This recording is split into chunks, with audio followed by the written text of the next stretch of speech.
When I was a child, tigers lived in the woods. Tigers inspired poets and artists. Tigers were mysterious, powerful, and awe-inspiring.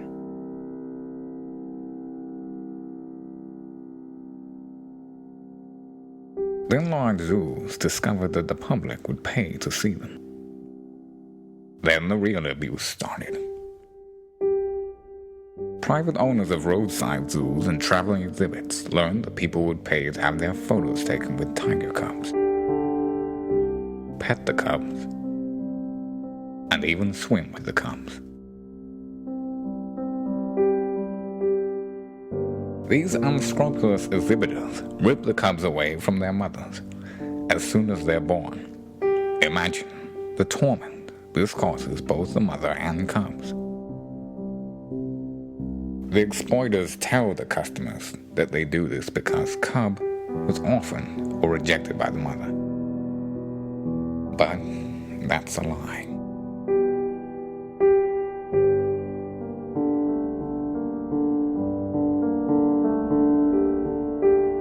They take the cub away so the cubs are less wild and easier to use to make money.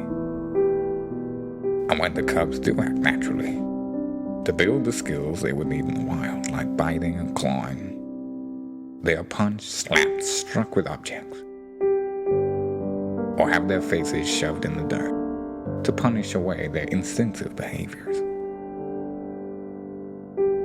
Day after day, the cubs are shaken awake and passed from one customer to the next. It is not their nature to sit still, to be held or petted. The cubs are sleep deprived, which lowers their immune systems, exposed to diseases, and kept on display when sick. Some die.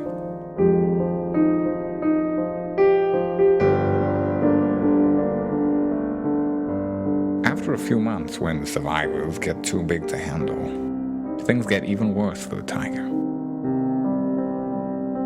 These intelligent animals, built to roam free and hunt, get stuck in small barren cages in roadside zoos, backyards, where all they can do is walk in circles or lay there in boredom.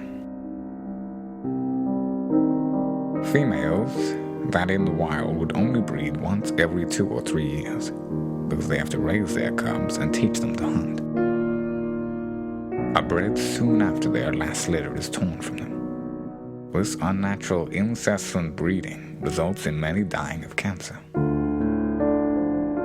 Yes, it's hard to imagine, but just in my lifetime, America has gone from 0 tigers to more than 5,000 living in these miserable conditions.